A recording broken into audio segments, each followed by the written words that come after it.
boa noite. Estamos ao vivo agora, a partir da página do PSOL de Massapê, para realizar um debate sobre oligarquias no Ceará. Conosco temos a presença do professor Raimundo Alves, doutorando em História Cultural pela Universidade Federal Fluminense. Temos o professor Analberto Jardas, licenciado em Filosofia pela Universidade Estadual Vale do Acaraú e especialista em Gestão Educacional também pela UFO, né? E temos também o professor Jamélio Oliveira, mestre em Filosofia pela Universidade Estadual do Ceará. E eu vou fazer a mediação do debate.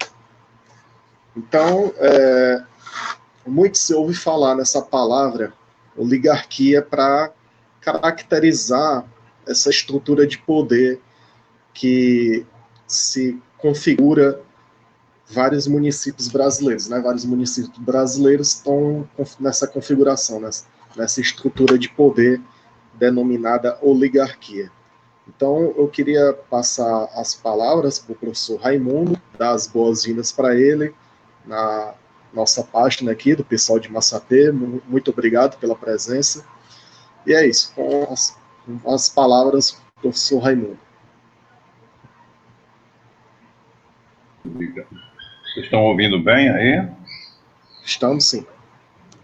Bom, primeiro deixa eu definir, né, o que é uma oligarquia, e especificamente aqui na nossa região. De antemão, deixa eu dizer que eu adoro Massapê, eu tenho muitos ex-alunos meus que são daí, trabalhei com o Jardas na escola, né, na profissional de Massapê. Eu acho que faz uns 15 anos, sei lá, faz tanto tempo, né? Mas eu amei a cidade, apesar de não ter morado em Massapê, trabalhava em Massapê, mas morava em Sobral, aí sou do Ipu, então tenho um carinho muito especial pela cidade, né? Uma cidade muito acolhedora, e é uma alegria para mim estar aqui, né? Certo? Mas falando especificamente do tema, eu tenho pesquisa sobre a questão da política, né? Política no Brasil. Na graduação eu pesquisei, assim, geralmente na graduação a gente não tem a maturidade intelectual que vai ter no mestrado e doutorado, né? Então é natural. Pesquisei sobre o que a gente conhece como coronelismo, certo? Seria o coronelismo. No mestrado eu pesquisei as origens do coronelismo e no período da monarquia, como isso se configurou na monarquia. E terminei já o doutorado, só está faltando só a defesa que o coronavírus interrompeu, né? A banca não pôde se formar, né? Mas a pesquisa está pronta, e eu analiso o Estado português no Ceará, como é que Portugal governava o Ceará, quem governava em nome do rei de Portugal. Aí eu descobri determinadas famílias, né? São pioneiras, os Albuquerque, né? Feitosas, essas coisas assim. Mas vamos para o para o 21, né, para o momento de hoje, né? Oligarquias, elas se formam naturalmente quando as sociedades humanas se organizam. Aí elas têm a singularidade, né? Uma sociedade, por exemplo, como a cidade de Nova York, lá nos Estados Unidos, ela tem um domínio oligárquico ali, empresarial. Geralmente a gente liga a oligarquias à questão rural, né? As milícias que tem lá em Rio das Pedras, do Jair Bolsonaro, é um tipo de oligarquia. Perigosíssimo, por sinal, né? Mas é um tipo de oligarquia. Então, o que é exatamente a oligarquia? Você tem determinados grupos de indivíduos que se sucedem ao longo de gerações, o pai substitui o filho, que substitui o neto, se revezam no poder ao longo de 3 ou 4 gerações, de forma indefinida, não só 3 ou 4 gerações, mas de forma indefinida, e se cristalizam no poder. Aí você tem um grupo que naquele momento está hegemonizando o poder, você está controlando as instituições do município. Vamos tomar como exemplo as cidades, né? Inclusive, eu tenho um artigo sobre isso que eu publiquei no livro Trilhas do Sertão, número 3, se não me falha a memória, onde eu analiso as oligarquias nos municípios dos interiores do Ceará, Sobral, Ipu, Diaguá, enfim, várias cidades, né? Pois é, então, assim, essas oligarquias, elas se formam em torno do poder, se constroem em torno do poder, e conforme o tempo vai passando, você tem os grupos que se revezam, né? Quando a oligarquia hegemoniza a máquina do Estado, né, no município, a prefeitura, a Secretaria de Educação do município, enfim, a máquina toda, né, a máquina municipal, que eu chamo de o Estado a nível de município.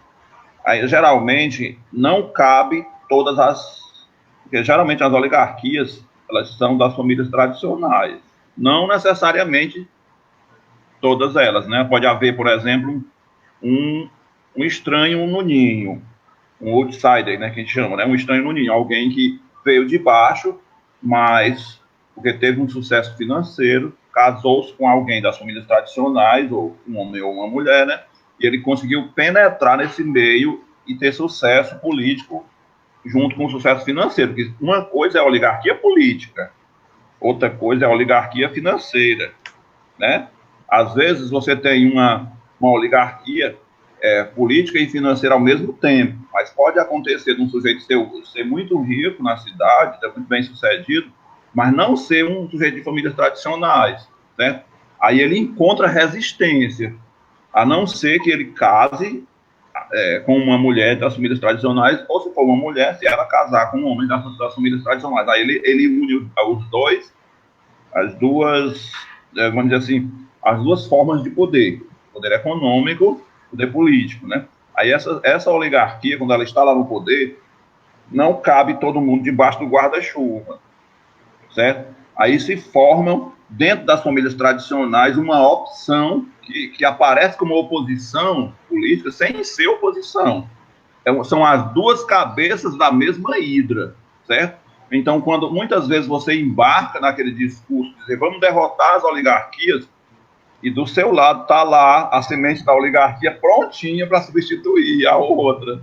Aí muitas vezes a gente vê isso acontecer, né? Você derruba aquele alvoroço das campanhas eleitorais, você consegue, o seu grupo consegue retirar do poder um grupo corrupto, deletério, com todos os vícios e tudo mais, e você coloca lá o outro grupo, mas não demora muito, e boa parte dos derrotados embarcam na canoa dos vitoriosos. Então, assim, acaba que você tem uma ilusão de que houve uma mudança. É muito difícil vencer as oligarquias e você não consegue suplantá-las politicamente. Você tem que se somar a elas e domesticá-las, ou seja, fazer com que elas obedeçam a determinados preceitos da legalidade e tudo mais, para combater os vícios, porque esses vícios não são só das oligarquias.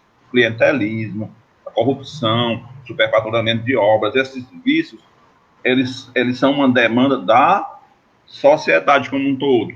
O pobre que vende voto, ele acaba perpetuando no poder a oligarquia. Então, as oligarquias são uma cria de uma economia, no nosso caso, né, as oligarquias no sertão, na nossa região, elas são crias de uma economia minguada. Deixa eu passar a palavra para vocês também poderem se expressar, né, ficar muito em mim. Professor, primeiro, obrigado pela participação, a gente agradece. Não, eu que agradeço aqui a oportunidade. Pessoal. E é importante esse tema porque, de fato, é um tema que nos toca profundamente. Eu vou lhe citar aqui uma linha genealógica direta do atual prefeito. Só um detalhe para você perceber. Isso é do livro Massapê em Foco, do Oswaldo Aguiar. E aí você tem tetravô, João Adeodato Ferreira, eu já estou misturando as oligarquias.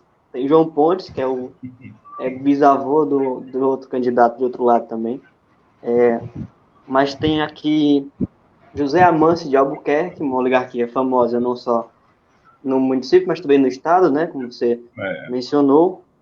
Dermerval Carneiro Vasconcelos, penso eu também sobrenome forte nas oligarquias tradicionais, né?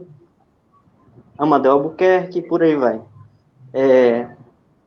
Francisco das Chagas Albuquerque, pai do atual, eu estou falando a linha direta, né? Os incidentais, os primos e tudo mais, eu nem vou citar. O fato é que, não diferente de outros municípios, a gente também tem esse reflexo da oligarquia no nosso município. A minha questão é o seguinte, do ponto de vista historiográfico, você falou que trabalhou o coronelismo na monografia, certo? E o coronelismo, se eu estiver errado, me corrija, eu não sou historiador, não tenho formação na área, mas o coronelismo é um fenômeno que aconteceu basicamente entre 1889 e 1930, do ponto de vista estrito senso da palavra. Mas, lato sensu, existe muito resquício de coronelismo e de oligarquia ainda hoje. A minha questão é, o que é que há, se ainda há oligarquias, o que é que há de oligarquia? Como é que eu posso identificar hoje? Antes era basicamente vinculada a uma espécie de elite agrária, né? O proprietário de terra e tudo mais, pelo menos no nosso caso aqui. Então, hoje, como é que eu posso identificar a oligarquia? Qual é a face da oligarquia no século XXI? A questão é essa. Professor, pois não. Temos uma pergunta do Janilson Silva, também aqui na página. Por que é tão difícil quebrar essa ideia de oligarquia? Como combater? Só para complementar juntamente com a pergunta do Janelli, né? Deixa eu pegar uma planilha para anotar. Só um minutinho. Tá. E tem uma folha e uma caneta para me anotar. É porque eu esqueço. Se eu não anotar, eu vou esquecer. Essa questão que o Jamil perguntou é muito, muito legal. E deixa eu só me organizar. Só para quem está vendo a live, né, a gente começou com um certo atraso. Porque, assim, para quem não está vendo a live, né, a gente tem que fazer toda uma configuração, né, abrir um broadcast, né? Aí, às vezes, ocorre algum problema técnico, sabe? Mas é assim mesmo. Pronto, deu certo aqui. Desculpa eu atrapalhar, mas é porque é importante eu pontuar, senão eu esqueço, aí fica uma coisa assim muito abstrata. Eu não gosto de discurso abstrato, eu gosto de ser claro e objetivo nas ideias, para a gente interagir, né?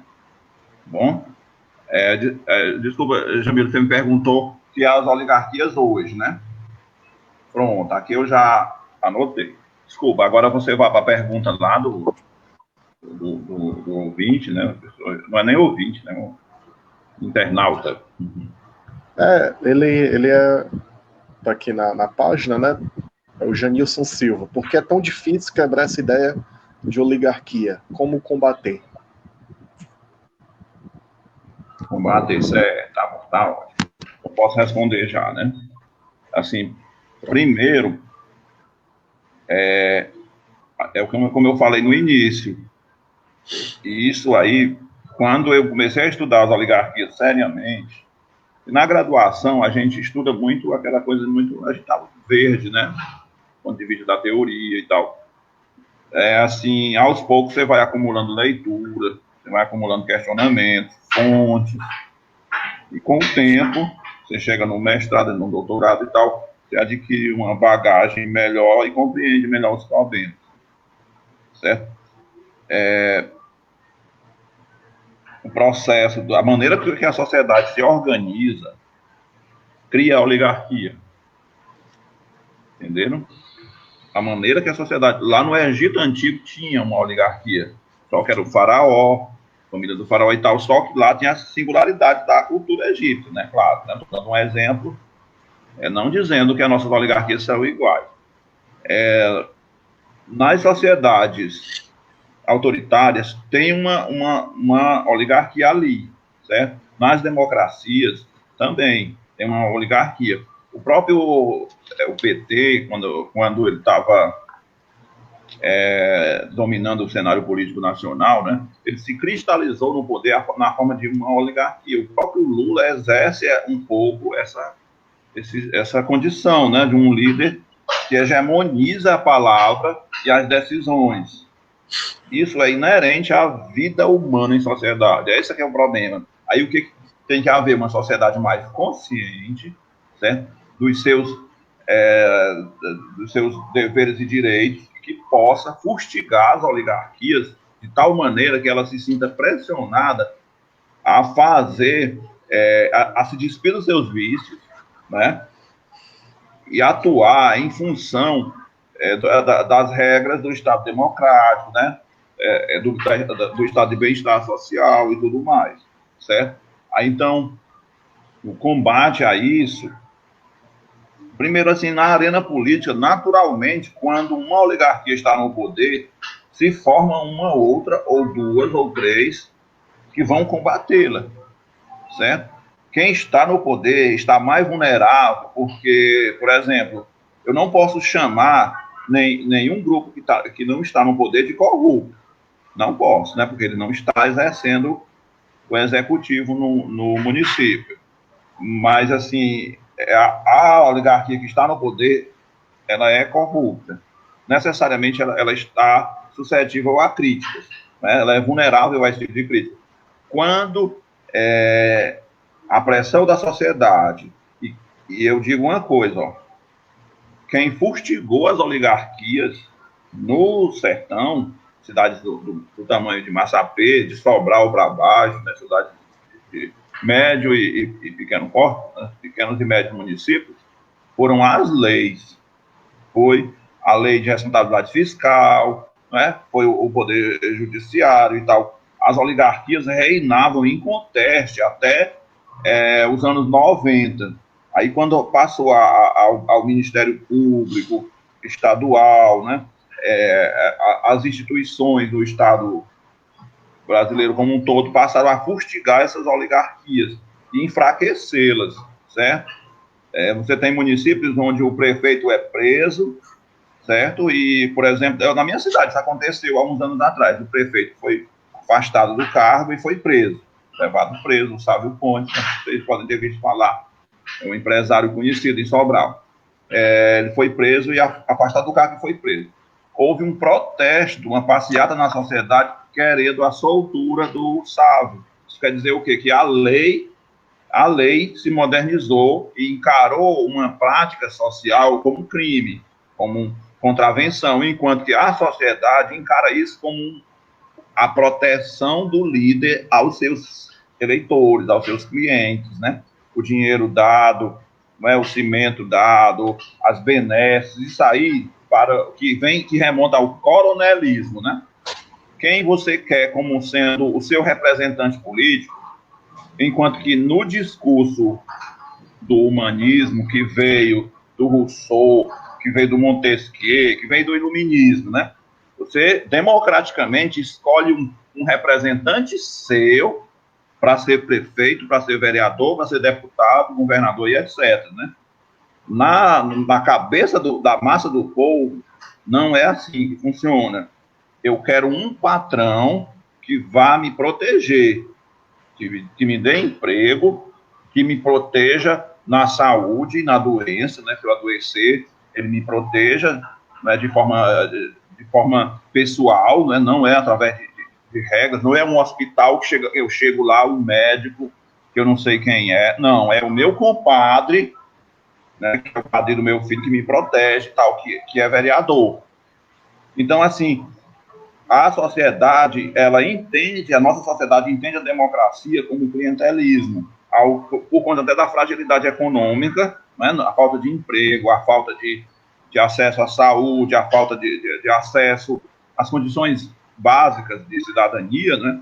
Aí o nosso povo demanda um patrão, o bonzão, o pai, o bonachão, que dá dinheiro, que dá carro, que dá emprego, que dá cimento, que dá telha, que protege na pobreza.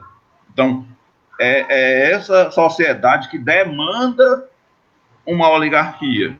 Aí você tem grupos de famílias que se especializaram em fornecer esses favores clientelistas, né? Fornecer emprego, fornecer tijolo, cimento, fornecer favores médicos. Ah, não, você não se preocupe não, que você não vai pegar fila lá na Santa Casa, que eu conheço alguém lá, e a gente lhe protege, você nem não se incomode que dá certo. Então, assim, tudo isso aí, há um grupo, ou mais de um grupo, né, uma família, 2, 3, 4, né, às vezes um pouco mais, mas não muitas, que se especializam. As oligarquias são tão, assim, maquiavélicas, elas fazem isso quase que por instinto, né, que elas têm uma cabeça que vai ser o político, o cara que é político, ele vai viver de política, uma cabeça que vai ser o empresário, vai administrar os bens naquela família, né, e uma cabeça que vai ser médico, né? Então, médico, principalmente médico. É por isso que as famílias tradicionais tinham no passado, e até hoje tem, uma verdadeira fissura em formar o filho em medicina. Não que isso seja, porque eles são humanistas e querem o bem-estar da sociedade. Porque se eu sou médico, eu distribuo favores, eu sou o portador da vida e da morte na minha sociedade. Eu dou a cura, ou eu dou a morte, omitindo, certo? Então, as famílias tradicionais fazem isso. Por isso, uma das ações do PT revoltou tanto essas famílias tradicionais, que foi o sistema de cotas, que permitiu cotas, né? E através do FIES, ProUni e tal, a criação de cursos de medicina, principalmente, né? As oligarquias têm uma fissura muito grande por medicina e pelo direito, as áreas mais privilegiadas por elas, certo? Então, assim, perceber isso e combater isso é muito difícil. Para mim, apontar uma fórmula que a gente possa fazer, além de conscientizar, que é o que a gente está fazendo aqui, é debater e perceber esses meandros, né? Não é fácil. Tem que ser pela educação, pela conscientização, né, e aplicação das leis. Aí hoje, né, que o Jamil me perguntou, hoje, o nome coronelismo, ele é velho, ele é obsoleto. Mas se você for estudar o sistema de voto que, por exemplo, que os Ferreira Gomes exerceram em Sobral, a partir de Sobral, que se espalhou por várias cidades, né? Sobral se tornou a capital política do Ceará, desde do crescimento do Ciro, depois do Cid e tudo mais, né? O sistema político ali, eles são grandes empresários, eles não são fazendeiros, né? Se você for ver hoje, a maioria dos deputados que estão na Assembleia Estadual do Ceará, e até na Assembleia lá em Brasília, né? O Tássio é outro exemplo, eles são empresários. Então, o que a gente conhecia no passado como o coronelismo evoluiu para outra coisa. Sofreu uma espécie de metamorfose, se metamorfoseou com a sociedade e hoje está ligado ao capitalismo, né? Está ligado ao capitalismo do sertão, né? A economia que as nossas cidades estão inseridas e se continuou embrincado com a política. E essa força não foi derrotada historicamente. O coronelismo morreu. O velho coronel, dono de boi, e de fazenda, de gado, ele evoluiu para outra coisa. Hoje ele é alguém como os Ferreira Gomes, como, enfim, essas oligarquias que dominam essas cidades em geral. Não é mais assim aquela coisa rural, rústica e rude. São doutores bem articulados e bem informatizados, né? Essa força social e política não tem um nome.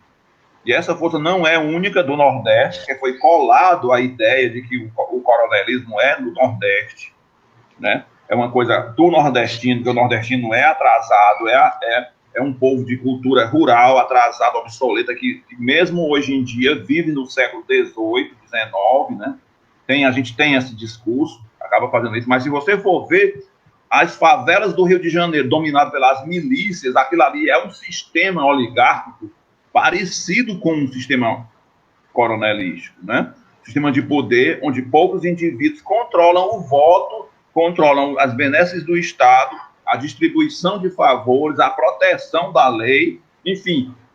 Isso está imbricado na nossa sociedade e tem a ver com a economia frágil, com a falta de cobertura do Estado. Aí aparece lá o cara que fornece isso, não porque você é um cidadão, mas porque você é afiliado dele, é protegido dele, é eleitor dele. Né? Então, isso se perpetua, né? E não tem um nome. O que a gente chamou no passado de coronelismo, hoje, no século XXI, está vivo, está no poder aí dos Ferreira Gomes, do Tasso Gereissati, dos prefeitos, prefeito da minha cidade, prefeito das cidades vizinhas, está aí.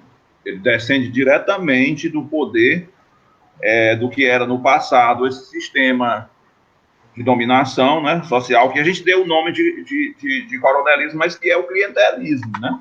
O mais aproximado, que eu acho que a gente poderia chamar, é de clientelismo, ou seja, você tem uma liderança que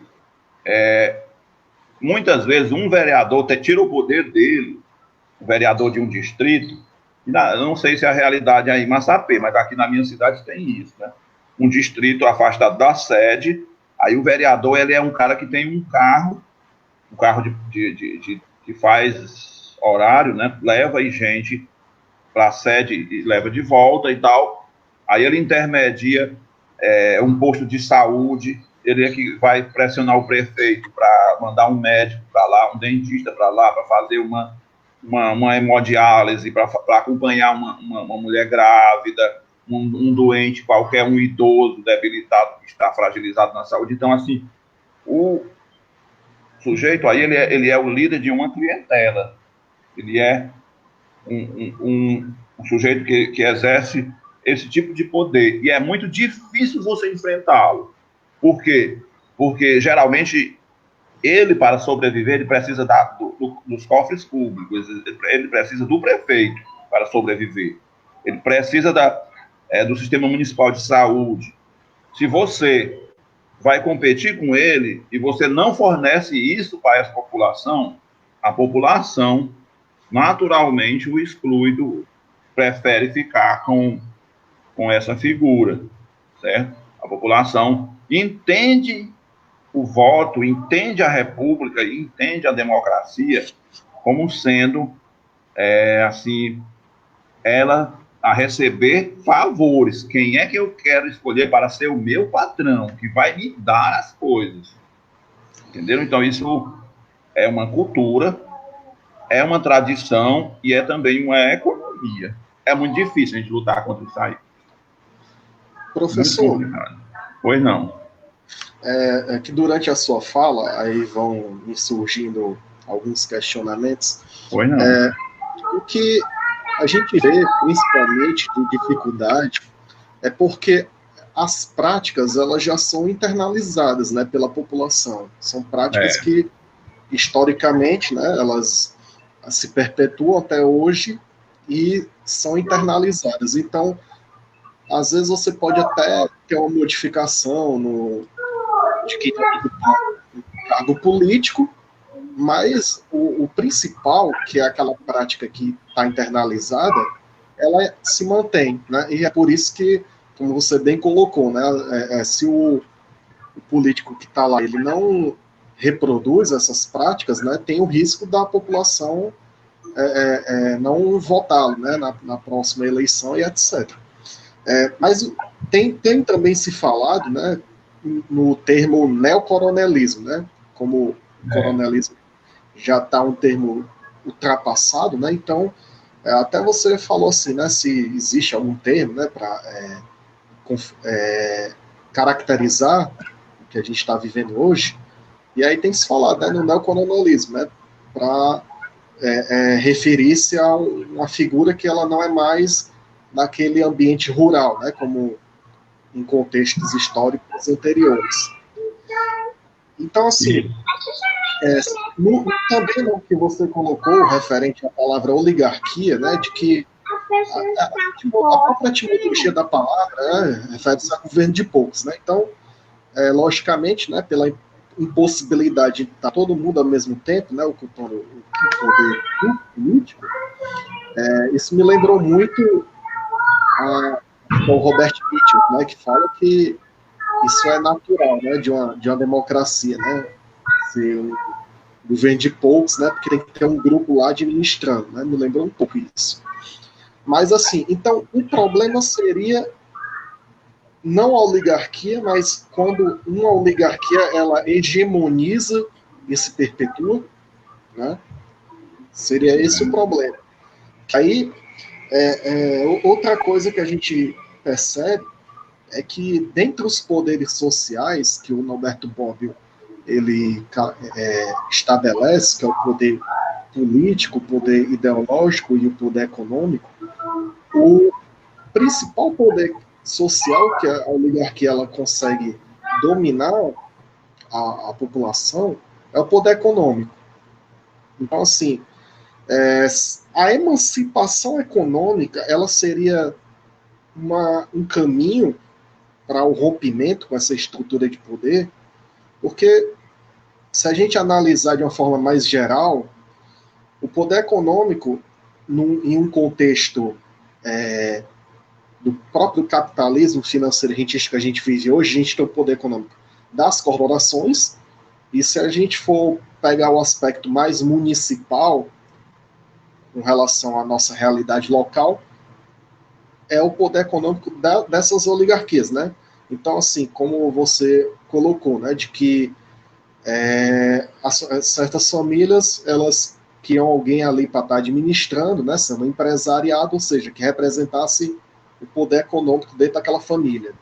E aí ter aquela pessoa que ia se dedicar à política, né, ou seja, exercer o poder político para essa oligarquia. Então, assim, seria a emancipação econômica e a educação política meios para essa transformação social de uma oligarquia que vem se hegemonizando e se perpetuando. Só um adendo à questão do Vitor. O tema do nosso assunto é sobre as oligarquias do Ceará, professor. Dá para ouvir aqui, né, pessoal? Tranquilo? Tá. O tema é sobre as oligarquias do Ceará. Enquanto você estava falando, eu recebi uma mensagem, uma pessoa dizendo que bom, isso aqui ele está falando da minha cidade. Parece que ele está falando da minha cidade. E o professor, lembrar o pessoal, a maioria do Massapê, né? O professor não está falando do Massapê, tá? Ele está jogando em direta. O professor está falando da oligarquia de modo geral. E essas características influem no nosso modo de compreender também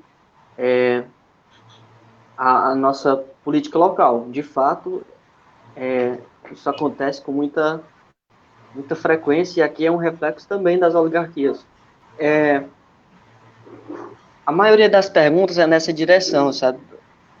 Eu vi outra pergunta aqui acho que do Nonato Fernandes. Vitor, se você puder ver, você Já eu vou fazer a leitura.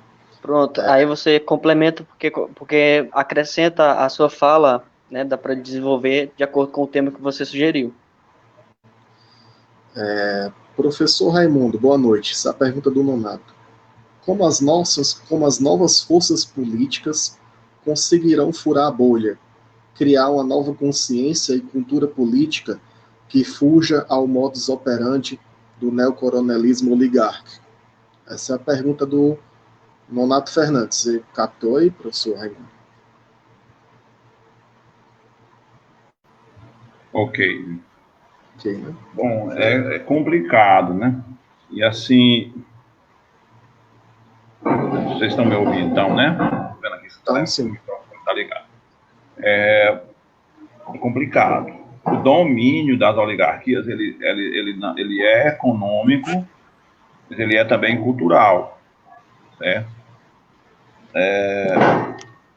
Na cabeça das pessoas, teria que haver. Meu amigo Nonato, rapaz. Nonato eu conheço demais. Meu chapa, rapaz. Tô vendo aí, professor, boa noite. Com as novas forças políticas conseguirão furar a bolha, criar uma nova consciência e cultura política que fuja a tudo isso, né? Nonato eu conheço da UVA, gente muito boa. Na verdade, assim, faltaria, eu não sei se um dia a gente vai alcançar isso, há uma conexão entre a fragilidade da nossa economia, a economia frágil, não gera empregos. Eu não estou falando especificamente de Massapê, né? É bom eu lembrar mesmo aqui, porque o colega já me alertou aí, né, para os ouvintes, né? Não falo de Massapê, eu não conheço a realidade, mas eu sei como funciona no modelo teórico de entendimento do clientelismo, do sertanejo. Eu garanto que o Massapê não foge à regra, né? Não foge à regra, né? Nem nenhuma cidade, né? Se tiver uma que fuja, é por pouco tempo, no interior do Ceará, né? Sim, mas voltando à questão específica, né? A economia frágil, uma população carente e uma população que não tem, que não se vê como cidadãos, não vê como cidadã, certo? A massa do povo é assim em Sobral, é assim em Massapê, é assim em Ipu, em qualquer cidade do interior do nosso estado. A massa do povo não se vê como um cidadão, certo? Como você entender a cidadania, né? Eu sou um cidadão de direitos. Não se sente assim, certo? Então, isso vem da fragilidade econômica. Numa cidade pequena, uma oligarquia na prefeitura que controla que controla o hospital municipal, que controla a polícia, a simpatia da polícia, ou a ação da polícia ou da guarda municipal, como é o caso de muitos municípios, eu não sei se aí tem guarda, tem, né? Algumas cidades têm, outras não. Ela tem um poder muito grande sobre a população, o poder de proteger, não é só de oprimir. As oligarquias não são o coronelismo, né? A gente tem essa visão, às vezes, de superfície, que o coronel ele era um tirano, um opressor.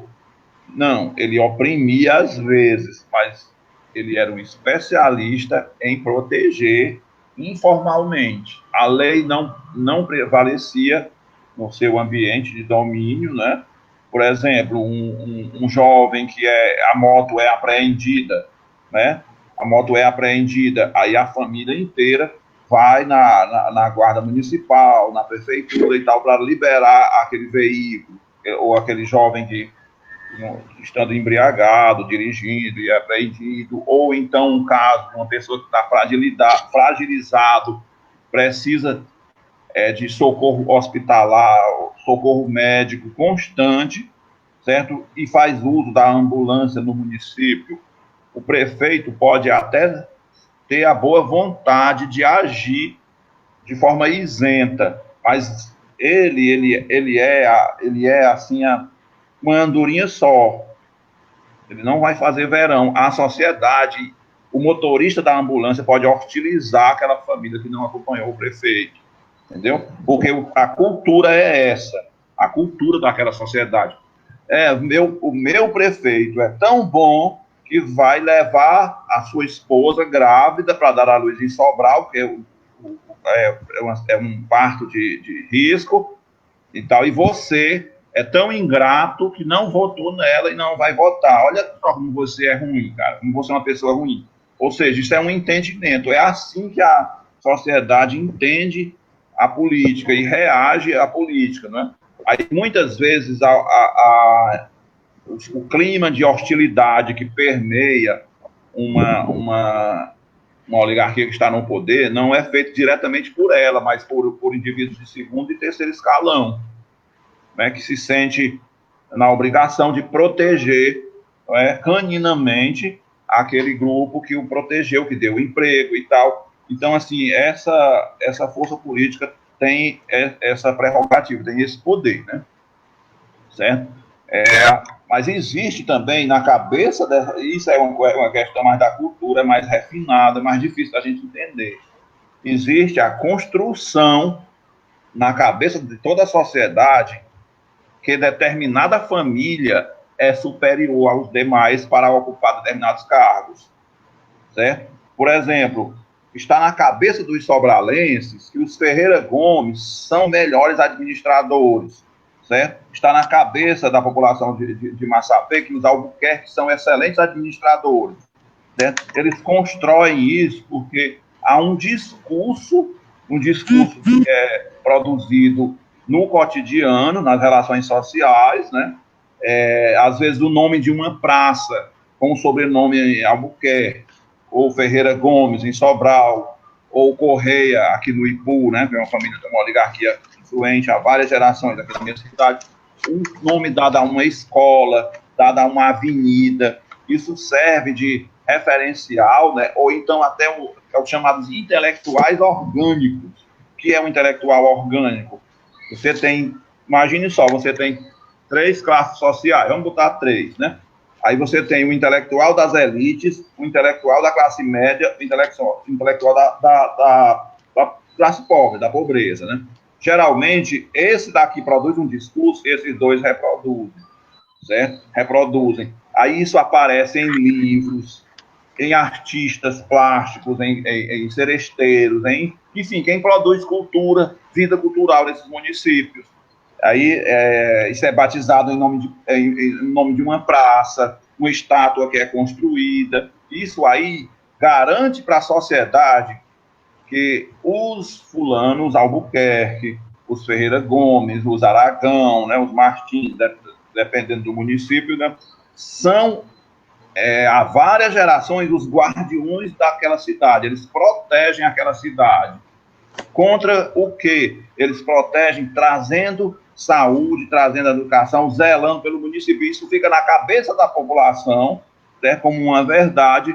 Daí, quando alguém que não é do ninho das oligarquias, dessas famílias, que se casam entre si, que se perpetuam, às vezes brigam numa eleição, mas logo em seguida estão juntas de novo, né? Porque elas têm laços, raízes comuns, né, por parentesco, por casamento, por negócios e tudo mais, né? Então, assim, na cabeça da população em geral, essas pessoas são os autênticos massapaienses. Quem mora na periferia, quem mora no subúrbio, quem é de família pobre em geral, não é um massapaiense da gema, não é um sobralense da gema, não é um ipuense da gema. O cargo de prefeito, o cargo de vereador, o cargo de médico, esses cargos de excelência que foram capturados por essas oligarquias, eles são merecidamente preenchidos por essas famílias que são os iluminados, que sempre, há várias gerações, defenderam a memória de Massapê, ou de Sobral, ou de Groaíras, ou de senador Sá, né? Enfim, isso é construído no senso comum da população. É muito difícil você tirar isso aí. Geralmente, quando um desses chefes dessas famílias é inviabilizado pela justiça eleitoral, certo? Quando ele se torna inelegível, ou então quando há um racha, um desgaste, porque naturalmente uma liderança se desgasta. Às vezes é 2 eleições ou 3, depois disso há um desgaste. Se não tiver um consenso nas famílias tradicionais, aí você tem um momento de fragilidade onde alguém que não é desse meio pode ascender ao poder. Mas depois que ele ascender ao poder, ele tem que sentar na mesa e negociar cargos e estratégias políticas com essas famílias tradicionais, porque ninguém que chega ao cargo do executivo municipal, se tiver um discurso de combate a essas famílias, fica lá muito tempo. Não fica, sabe? Porque eles minam a autoridade de quem é um prefeito eleito que não seja por essas vias, né, das oligarquias tradicionais. E é uma situação singular, às vezes acontece quando uma liderança fica velha, vem a falecer, e quando tem um racha e a justiça inviabiliza alguma candidatura por algum motivo e tal, eles ficam fragilizados. Mas, no geral, a gente tem a ilusão de que aquilo ali são oposição e situação. Na verdade, são as 2 cabeças ou as 3 cabeças do mesmo grupo social, que são as elites locais, sabe? eles brigam entre si porque eles estão disputando esses cargos, mas passado o processo eleitoral, eles se dão as mãos e vão para o acordo para garantir o poder. A gente se ilude achando que há uma disputa ideológica. Na verdade, é uma disputa entre si, e são as duas cabeças, as três cabeças da hidra, como eu costumo falar metaforicamente, sabe? É isso, né? Professor Raimundo, meu amigo. Oi, pode falar. Um prazer revê-lo, viu? A gente trabalhou junto, professor, aqui em 2012, na Escola Profissional de Massapê. Foi, E 2012. os alunos têm muito respeito por você, viu? Inclusive o Juliano Teixeira mandou um abraço para você aqui, mandou mensagem para mim, viu? E você tem muito... O Juliano Teixeira. Ah, sim. E dentre outros mais, né? Você é muito querido aqui na cidade, viu? Pelos seus ex-alunos aqui, viu? Professor, Tá bom. No Brasil, né, nos últimos anos, a gente está observando que as classes populares elas estão tendo acesso à educação básica, né? Estão terminando a educação básica, têm acesso ao ensino superior, depois às pós-graduações, e também estão tendo, de certa maneira, uma autonomia econômica, né? E nós temos também as redes sociais que estão dando voz às pessoas que antes, né? Somente aqui nas cidades pequenas, né? Geralmente, quem tem o monopólio do discurso são esses grupos tradicionais que contratam pessoas, né? Do ramo, né? Radialistas que acabam falando bem, né? Da administração, falando bem das famílias, né? E, de certa maneira, eles têm um monopólio do discurso. Mas com as redes sociais, a gente observa que tem muita gente que está dando a sua opinião, participando, criticando, fiscalizando, né, os poderes, e mediante essa autonomia que está tendo, de certa maneira, educacional e econômica, e as pessoas estão podendo manifestar, isso também não seria um contraponto de setores sociais que poderiam criticar essas oligarquias e se colocar contra elas? Rapaz, é verdade. Está havendo, não só a nível de Brasil, né? Mas assim, a nível de mundo, as redes sociais, na verdade, antes da era da internet, antes do Facebook, do WhatsApp, né? A gente está vendo até aqui um recurso como esse que a gente está usando, né? É um canal de televisão. Se a gente for comparar, né, com os anos 80, era preciso um empreendimento ultramilionário, como a Rede Globo, ou a Record, ou o SBT, né, para produzir a fala, para dar o direito à voz, para dizer quem tem direito à palavra. E hoje, com a tecnologia, a partir de um celular, qualquer pessoa, grupos sociais se articulam e fazem o que a gente está fazendo aqui, trocando ideias, né? Isso é um cenário novo. Se, por um lado, isso é muito bom, porque acaba sendo, assim, servindo para diluir, né, para desfazer os monopólios de poder das oligarquias tradicionais, poder econômico, poder da palavra, né? O poder da palavra era hegemonizado no Brasil pelo William Bonner, do Jornal Nacional, pelo Boris Casoy. Você contava nos dedos de uma mão, né, os indivíduos que diziam o que era a verdade no Brasil, o que era a política, o que era certo, o que era o errado e tal. Foi muito difícil enfrentar isso até então. Mas aí hoje o que a gente tem? Essa propagação das redes sociais. Só que ao mesmo tempo que isso deu voz a muita gente despreparada ou gente mal intencionada, né? Isso levou ao bolsonarismo, né? Essa quebra vamos dizer assim, dos caminhos tradicionais do poder, que conduzia a sociedade da forma de pirâmide, né, que a gente conhece, né? Elite, classe média, classe baixa e tal como estava posto, né? Isso ficou sob ataque. Aí você vai ver no discurso do bolsonarismo, né, no discurso da ultradireita, tem boa parte de quem absorveu esse discurso é a classe mais baixa, né? São os devotos de igrejas evangélicas são pessoas humildes, são agricultores e tudo mais. Aí se perdeu, se toldou a água de tal maneira que você não conhece mais, você não tem mais referenciais, nem na política, nem na sociedade de qualquer forma, né? Na moral, nada. Aí por isso essa manada dessa sociedade recorre a salvadores, né? Como no caso do Messias, aí o presidente Bolsonaro e tudo mais, né?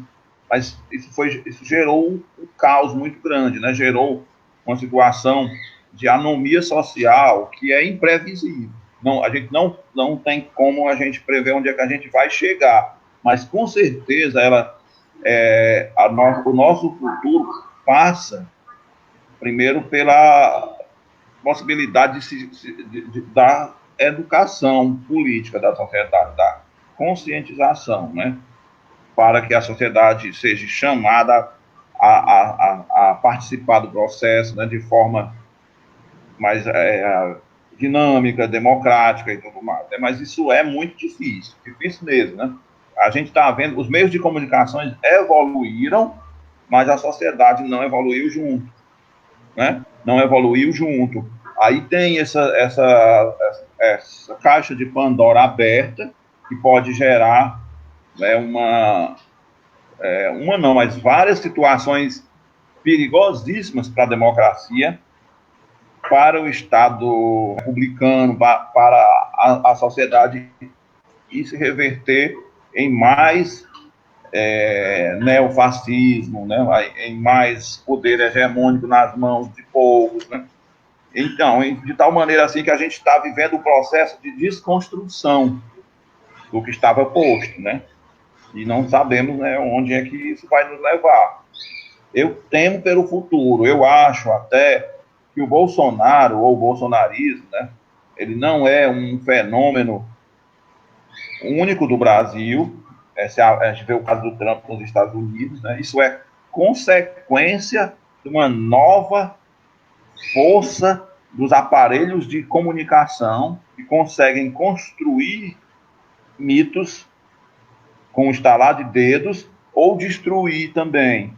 Então, assim, talvez o sistema republicano, o sistema democrático, a cidadania, o estado de bem-estar e os direitos trabalhistas, os direitos humanos, tudo isso tenha ficado para trás. Eu temo profundamente que isso tenha ficado para trás diante de um agigantamento desses aparelhos de manipulação de massa, de tal maneira que a classe política, que é a ferramenta que a sociedade tem para mexer na sua realidade, para alterar seu contexto, né? É o prefeito, os vereadores, o deputado, o governador e tal. Isso ficou obsoleto. Sabe? Aí como agir, como atuar? Talvez houve um amesquinhamento dos políticos, a estatura dos políticos foi diminuída e hoje eles são anões diante de gigantes que são o mercado econômico, que são esses grupos que dominam nos bastidores da política, não é? No caso aí essa ciranda que tem dos meios de comunicação, isso se desdobra nos municípios, nos acordos, né, que tem dos grupos que estão hegemonizando o município com o grupo que está hegemonizando na capital, né? Aí é um acordo de cavalheiros. Ao mesmo tempo que tem tudo isso aí, tem uma diluição, uma desmoralização da atividade política. E a população odiando o político, odiando o voto, odiando a democracia, odiando tudo isso. O que vai sair daí não pode ser uma coisa boa, não. Mas é o que eu acho. Eu espero que esteja errado. Viu? Professor, Ou não. E com relação a setores, né, que vivem nesses municípios pequenos, você acredita que, analisando que tem acesso à educação, que tem outra mentalidade, que fugiu esse senso comum, a essa tradição, a essa cultura, e também que tem autonomia econômica, que não dependa disso, dessa questão toda que você explicou anteriormente, esses setores atuando conjuntamente podem fazer um contraponto a esse discurso oligárquico e que pode mudar a mentalidade das pessoas? Professor? Parece que sumiu a imagem dele. Pronto. Vocês estão... Parece que não tá mais transmitindo, né, professor? Tá ouvindo, professor? Saiu agora. Pera aí.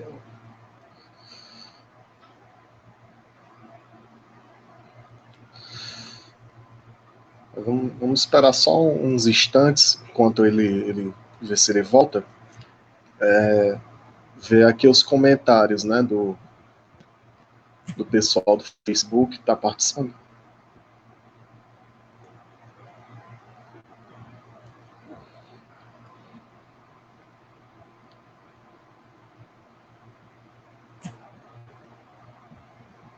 Eu posso fazer um acréscimo à pergunta que o Jardas fez, e aí se ele tiver ouvido parte da pergunta, ele, quando voltar, ele acrescenta.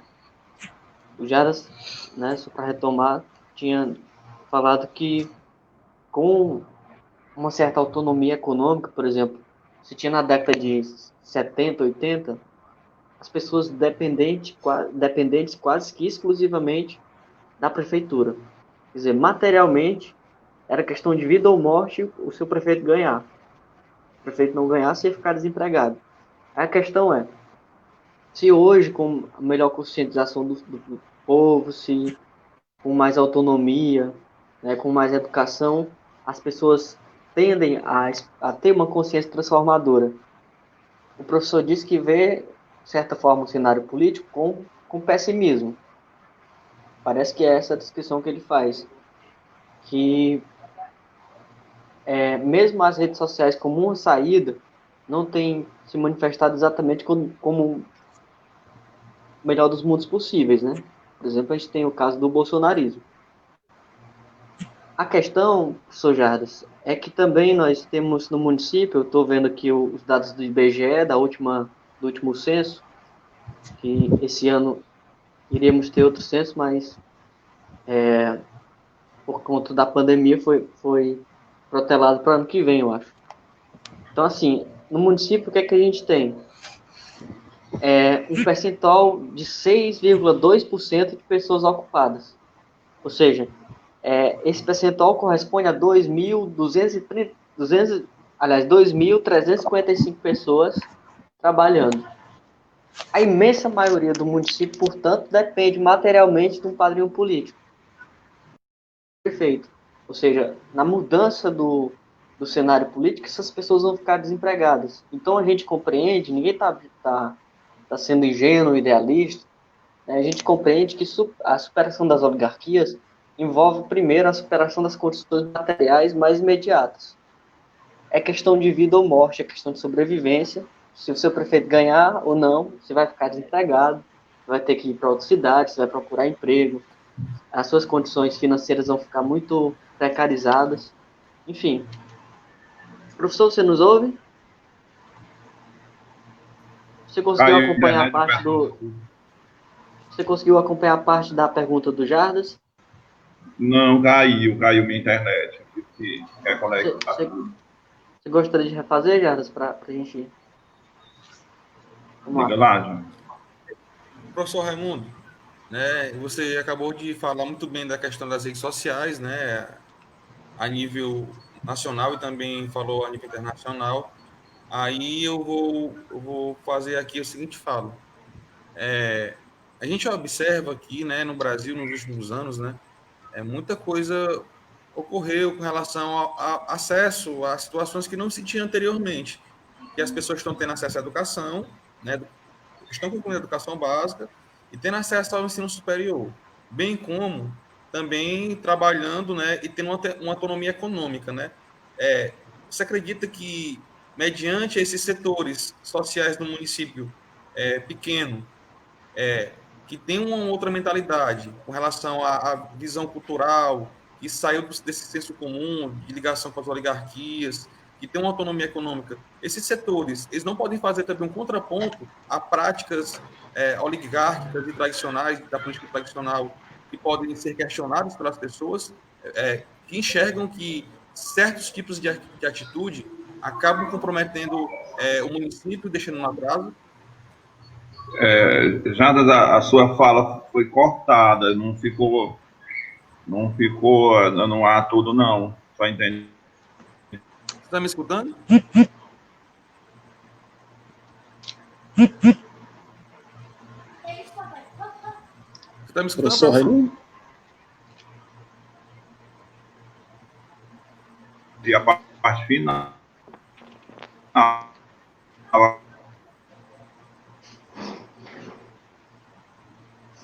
Professor, você está me escutando?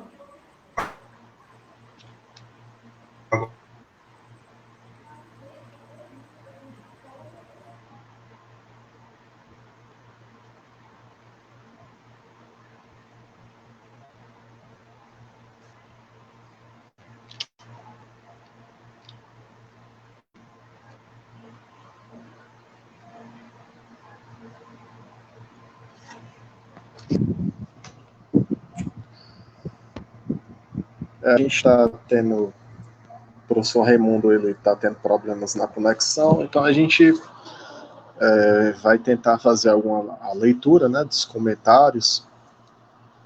Agradecer aqui a quem está participando. Caso o professor volte, a gente vai tentar fazer essas considerações finais. Vocês estão me ouvindo? Todo mundo aí? Jamel, Jardas?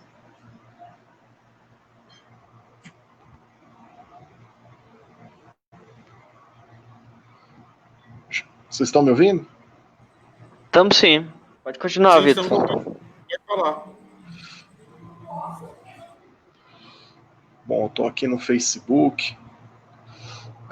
O Eduardo Rodrigues Viana, ele comentou o seguinte, né? Nesse sentido, o Brasil é todo muito oligárquico, não somente o Nordeste. E vemos que a sua grande expressão atual é a financeira.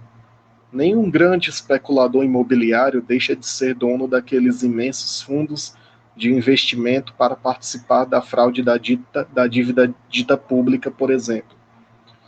Quanto ao que existe em termos de coronelismo, hoje vemos um Ronaldo Caiado.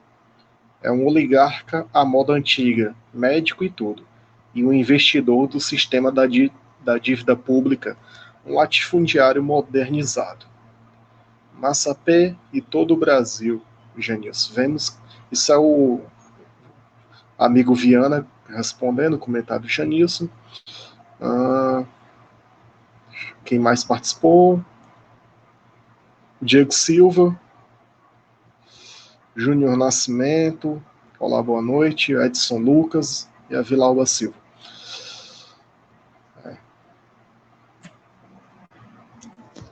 Então é isso, pessoal. A gente está tendo esses problemas técnicos, né, por conta da problema na conexão, professor Raimundo, e a gente vai partir para as considerações finais, né? A gente chegou a pouco mais de 1 hora de transmissão. Jardas, suas considerações finais? Agradecer a todos os amigos, né, que estão conosco aqui, com a gente, estando observando e também participando desse diálogo, né, sobre as oligarquias. A nossa intenção é colaborar no debate público para mostrar aos amigos, às amigas, como é que é feito, como é que é organizada a sociedade, como é que as pessoas pensam, como é que as pessoas agem. Então, é muito importante a gente entender o momento que nós estamos vivendo, a nossa vida. E, então, só quero agradecer, certo? Parabenizar os amigos Vitor e Jameli pela iniciativa de estar tendo esse momento de conversa com os amigos para a gente estar dialogando sobre nossa cidade, nosso estado, nosso país, né? Importante. Jameli? Primeiro, agradecer a todos que estiveram conosco na live até agora. Nós temos ainda algumas pessoas nos assistindo. Agradecer profundamente ao professor Raimundo, viu? As falas foram extremamente esclarecedoras, bem simples, para todo mundo compreender. De hora que a gente tinha a impressão de que ele estava falando da nossa realidade daqui mesmo, né? Não só fazendo o contexto do Ceará inteiro, mas é porque, de fato, essa realidade nos toca.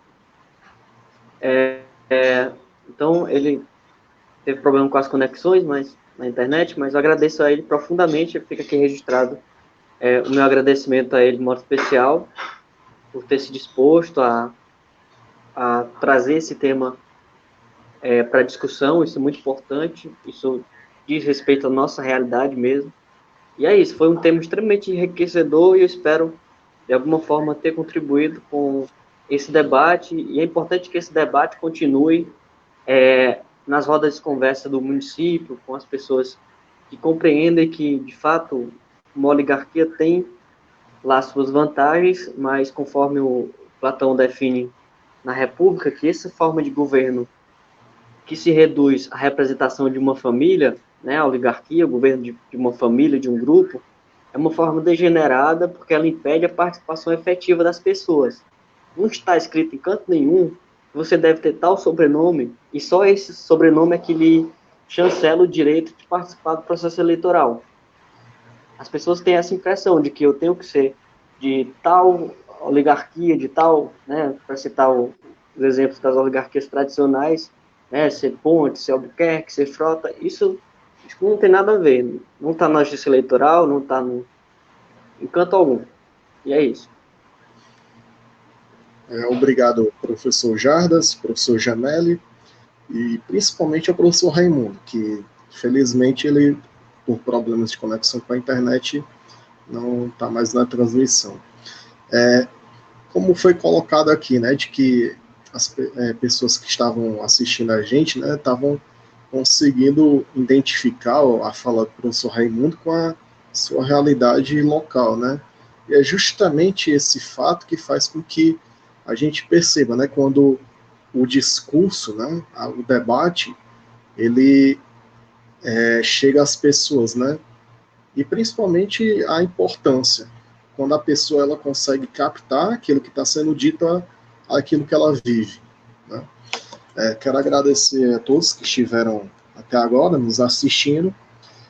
De antemão, quero adiantar a todo mundo que a próxima live será terça-feira, 7 horas da noite, com o professor Fábio Sobral, da Universidade Federal do Ceará.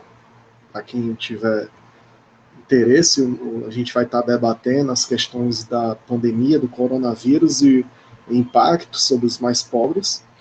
E é isso. Quero agradecer Janelle, professor Jardas, professor Raimundo e a todos que estiveram aqui até o momento.